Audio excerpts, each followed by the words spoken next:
নমস্কার, welcome back to রিয়াঙ্গনা রকমারি। আজকের যে রেসিপিটা নিয়েছি সেটা হচ্ছে বাচ্চা বড় সবারই পছন্দের একটি রেসিপি, যার নাম হচ্ছে বিরিয়ানি। বাঙালির বিরিয়ানি বলতেই কিন্তু অজ্ঞান, আর সেই বিরিয়ানি কিন্তু আজ পর্যন্ত আমি চ্যানেলে আপলোড করিনি, তাই ভাবলাম আপনাদের সঙ্গে শেয়ার করা যাক আমি কিভাবে বিরিয়ানিটা রান্না করি। তার জন্য আমি এখানে বিরিয়ানি মশলাটা আগে বানিয়ে নিচ্ছি। আমি কিন্তু বাজারের মশলা ব্যবহার করি না, গোটা মশলা কিনে তারপরে কিন্তু বিরিয়ানি মশলাটা বানাই। প্রথমে দারচিনি, এলাচ, লবঙ্গ ওটাকে ভালো করে ভেজে তুলে নিয়েছি। তারপর এখানে বড় এলাচ আর একটুখানি জায়ফল নিয়েছি, সেটাকেও কিন্তু ভেজে নিচ্ছি। আর নিলাম হচ্ছে জয়িত্রী, এগুলোকে হালকা হাতে ভেজে নিয়ে আমি এটাকে তুলে রাখবো। সমস্ত মশলা কিন্তু হালকা করে করে ভাজছি যাতে শুধু গরম হয়। দেখুন এখানে একটা স্টার নিয়ে নিয়েছি, সেটাকেও নিয়ে এরকম গরমে অল্প করে নেড়ে চেড়ে নিয়ে এটাকে তুলে রাখবো। পুড়ালে কিন্তু হবে না, ঝলসে দিলে কিন্তু হবে না। তারপর এখানে নিয়েছি শাহামরিচটাকেও নিয়েছি, আর নেব এখানে কালো মরিচ। দুটোকে একসঙ্গে নিয়ে ভালো করে নেড়ে ছেড়ে একটুখানি গরম হলে আবার এটাকে একটুখানি ভেজে নিয়ে তারপরে নামিয়ে রেখে দেবো। তারপরে আমি এর মধ্যে দিয়ে দিচ্ছি শাহামরিচ। আমি এখানে শাহামরিচও ভেজে নেব, আর অল্প করে কিন্তু জিরেটাকেও ভেজে নেব। যতটা শাহামরিচ দিয়েছি তার থেকে অল্প করে জিরে একসঙ্গে নিয়ে ভেজে নিয়েছি। আর নিয়ে নিয়েছি এখানে তেজপাতা, 8 থেকে 10টা তেজপাতা ভালো করে কুচি কুচি করে নিয়ে গরম করে নিয়ে সেটাকেও নামিয়ে রেখে দিচ্ছি। আর এই সমস্ত মশলা কিন্তু একটু ঠান্ডা হয়ে গেলে মিক্সিতে একদম ফাইন করে গুঁড়ো করে রেখে দেবো। এটাই হবে আমাদের বিরিয়ানি মশলা। এখানে নিয়েছি 4 থেকে 5টা শুকনো লঙ্কা, সেগুলোকেও শুকনো খোলায় ভালো করে ভেজে নিয়ে ঠান্ডা করে একসঙ্গে গুঁড়ো করে নেব। তারপর আমি এখানে নিয়ে নেব পোস্তও আমি কিন্তু এখানে বেশ অনেকটা নিয়েছি, নিয়ে এটাকেও ভেজে ভুজে একসঙ্গে মশলার সঙ্গে রেখে দেবো। ঠান্ডা হয়ে গেলে সব গুঁড়ো করে নেব। পাশে আমি এখানে আলু আর ডিম একসঙ্গে সেদ্ধ বসিয়ে দিয়েছি। অবশ্যই কিন্তু ডিম আর আলুর মধ্যে কি নুন দিয়ে দিয়েছি। আর এখানে আমি বেশ কিছুটা পরিমাণে পেঁয়াজ নিয়ে বেরেস্তার আকারে ভেজে নিচ্ছি। দেখুন মাংসটা এবার ম্যারিনেট করব, তাই মাংসগুলো নিয়ে নিয়েছি। দিয়ে দিচ্ছি আমি এখানে স্বাদ মতন লবণ,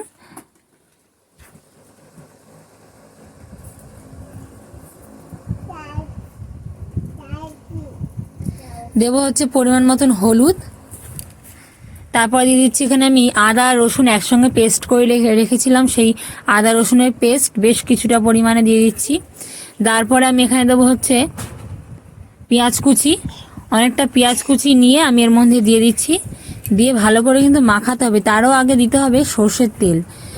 আর দিচ্ছি এখানে টক দই দিয়ে ভালো করে ম্যারিনেট করে নিতে হবে। আগে থেকে কিন্তু অন্তত 1-1.5 ঘন্টা আগে থেকে ম্যারিনেট করে রেখে দিলে মাংসটা খুব নরম হয় এবং জুসি হয়।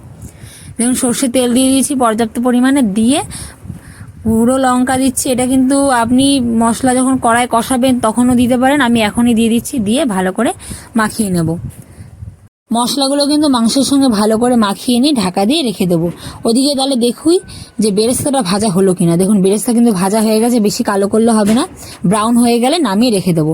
তারপরে ডিম আলু সেদ্ধ করে রেখে দিয়েছিলাম, সেই আলুগুলোকে এবারে আমি হালকা হলুদ দিয়ে আলুগুলোকে তেলে ভালো করে ভেজে নেব, লাল লাল করে ভেজে নেব। আমি এই আলুগুলো কিন্তু আর মাংসে দেবো না, একেবারে হচ্ছে দমে যখন আমি লেয়ারে দেবো সেই লেয়ারে মাংসগুলো দিয়ে দেবো। দেখুন আমার এবারে মাংস আমি বসাবো। আলুটার দিকে ভাজা হোক, ততক্ষণ আমরা মাংসটা বসিয়ে ফেলি। তেল এখানে কড়াই দিয়ে দিয়েছি। তেল গরম হয়ে যাওয়ার সঙ্গে সঙ্গেই দিয়ে দেবো এখানে তেজপাতা আর শুকনো লঙ্কা ফোড়ন। আর দেবো আমি এখানে গরম মশলা ফোড়ন, অল্প করে গরম মশলা দেবো, দিয়ে এর মধ্যে ফোড়ন দিয়ে দিচ্ছি। ফোড়নটা একটু নেড়ে ছেড়ে যখন খুব সুন্দর একটা গন্ধ বেরাবে, সেই সময় কিন্তু পেঁয়াজ আমি এখানে কুচি দিয়ে দিচ্ছি। 2 থেকে 3টে পেঁয়াজ আমি এখানে কুচি করে রেখেছিলাম, সেই পেঁয়াজগুলো আমি দিয়ে নেড়ে ছেড়ে এবারে মশলার সঙ্গে একটু ভাজা ভাজা করে নেব। বিরিয়ানির মাংস রান্না করা খুবই সহজ, যেমন আমরা সিম্পল বাড়িতে মাংস রান্না করি ঠিক তেমনই, কোনো আলাদা কিছুই নেই। দেখুন এবার আমি এতে দিয়ে দিচ্ছি আদা রসুন বাটা। আমি এখানে যতটা আদা রসুন বাটা মাংসে ব্যবহার করব, তার আর্ধেকটা দেবো মাংসে আর আর্ধেকটা দেবো এই মশলা কষানোর সময়। সব কিছুই তাই, আমি হচ্ছে নুন হলুদ যা দিয়েছি সবই কিন্তু এখানেও অল্প দেবো আর ওখানেও অল্প দেবো। দিয়ে ভালো করে মশলাটা কষিয়ে নেবো। দিয়েছি এখানে গুঁড়ো লঙ্কা আর নুন দিয়ে আমি হচ্ছে এটাকে ভালো করে নেড়ে ছেড়ে এবার কষাচ্ছি। এক একজনের মাংস রান্নার প্রসেস কিন্তু এক এক রকমের হয়। মশলাটা যখন ভালো করে কষে গিয়ে তেল ছেড়ে আসবে, সেই সময় দিয়ে দেবো আমাদের ম্যারিনেট করা মাংসটা। দেখুন আস্তে আস্তে ম্যারিনেট করা মাংসটা আমি ঢেলে দিচ্ছি। এখানে কিন্তু আমি মাংসের যেহেতু ঘরে বানাচ্ছি তার জন্য আমি কিছুই এখানে বাদ দিইনি, সবটাই নিয়েছি। মাংসটাও ততক্ষণ কষাতে হবে যতক্ষণ না পুরো জলটা বেরিয়ে শুকনো হয়ে যাচ্ছে এবং মাংসের কালারটা পুরো চেঞ্জ হয়ে যাচ্ছে আর মাংসটা সেদ্ধ হয়ে যাচ্ছে। তবে এই ভিডিওটা আমি অনেকদিন আগেই বানিয়েছি, কিন্তু যে আমি এডিটিং করে পোস্ট করব তার সময় হয়ে উঠছিল না, যার জন্য হচ্ছে অনেকটাই দেরি হয়ে গেল। তবে সামনে যেহেতু দুর্গাপুজো আসছে, সবারই একটু ইচ্ছা হয় যে একটু ভালো কিছু বাড়িতে রান্না করে খাওয়ার, তাই এই সময় কিন্তু একদম বিরিয়ানি রান্না করে বাড়িতে আপনারা সহজেই খেতে পারেন। এবার আমি এখানে নিয়েছি বাসমতি চাল, আর সেই চালটাকে আমি নিয়েছি কিন্তু 2 কেজি চাল। 2 কেজি চালের বিরিয়ানি করছি আমি। এটাকে ভালো করে ধুয়ে ধায়ে রেখে দেবো। আর আমি এই ভাতের মধ্যে পুডলি দেওয়ার জন্য কিছু মশলা দেখুন নিয়ে নিচ্ছি। সেই মশলাগুলোকে পুডলি বেঁধে, একটা সাদা কাপড় নিয়েছি, সেই পুডলি বেঁধে আর হচ্ছে ভাতের মধ্যে দিয়ে দেবো। মশলার মধ্যে আমি এখানে নিয়ে নিচ্ছি হচ্ছে দারচিনি, এলাচ, লবঙ্গ, জায়ফল, জয়িত্রী, স্টার অ্যানিস, শাহামরিচ, বড় এলাচ, ছোট এলাচ নিয়েছি, আর নেব হচ্ছে শাহাজিরা, আর নেব বেশ কিছুটা হচ্ছে তেজপাতা।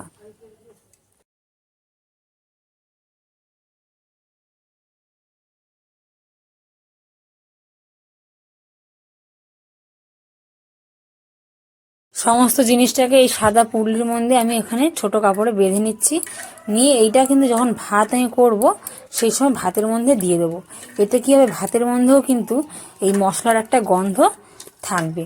শুধু যে পুডলিটা দিয়েছি তা না, তার সঙ্গে দিয়ে দেবো আমি এখানে লবণ পরিমাণ মতন, মানে স্বাদ মতন লবণ, আর দেবো লেবু। লেবুটা এর জন্য দিচ্ছি যাতে ভাতের কালারটা পুরো সাদা ধপধপে হয়, এই জন্য দিয়েছি। আর দিয়ে দিয়েছিলাম যে সাদা তেল। সাদা তেল দিলে ভাতের মধ্যে গায়ে গায়ে আর কি ভাত লেগে যাবে না। পাশে কিন্তু চাল ধুয়ে ভিজিয়ে রেখে দিয়েছিলাম আমি আগে থেকে, আর জলটা বসিয়ে দিয়েছি যাতে ফুটে যায়। এদিকে দেখুন মাংসটাও কিন্তু দারুণ দেখতে লাগছে, তাও কিন্তু এখনো বাকি আছে মাংসের ঝোল। কিন্তু এই যে জলটা দেখছেন সেটা কিন্তু মাংস থেকে বেরিয়েছে। এবার এটাকে কিন্তু আমাকে শুকনো শুকনো করতে হবে। দেখুন আমি এখানে দিয়ে দিয়েছি একটা বড় দেখে টমেটো পিস পিস করে।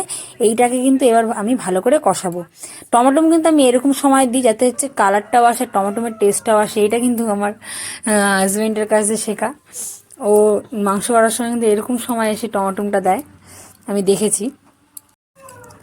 টমেটোটা যতক্ষণ না গলে ভালো করে মাংসের সঙ্গে মিশে আসে ততক্ষণ কিন্তু কষাবো। আর ততক্ষণেও কিন্তু যে ঝোলটা রয়েছে দেখতে পাচ্ছেন সেটা কিন্তু প্রায় শুকিয়ে আসবে। তারপরে কিন্তু আমরা ঝোলের জন্য আলাদা করে গরম জল দেবো। তাহলে হতে থাকুক। ততক্ষণে বলে রাখি, যারা আমার চ্যানেলে নতুন এসছেন, প্রথমবার এসছেন, তারা প্লিজ আমার চ্যানেলটিকে সাবস্ক্রাইব করে রাখুন। পাশে থাকা বেল আইকনটি প্রেস করে অল প্রেস করে রাখবেন, যাতে আমি যখনই নতুন ভিডিও আপলোড করব আপনাদের মোবাইলে যেন নোটিফিকেশনটা সঙ্গে সঙ্গে পৌঁছে যায়। দেখুন মাংস প্রায় হয়ে এসছে। এই সময় আমি দিয়ে দিচ্ছি এখানে মিট মশলা দিয়ে দিচ্ছি। দিয়ে আবার কিছুক্ষণ আমি এখানটায় নাড়াচাড়া করে কষিয়ে নেবো। মিট মশলা দিলে কি হয়, মাংসের রঙটাই একটা আলাদা চলে আসে। আপনি এমনিও যদি মাংসের ঝোল বা কষা রান্না করেন তাহলে মিট মশলা দিলে মাংসের রঙটা কিন্তু দারুণ চলে আসে। নেড়ে চেড়ে নিচ্ছি মশলাটা দেওয়ার পরে।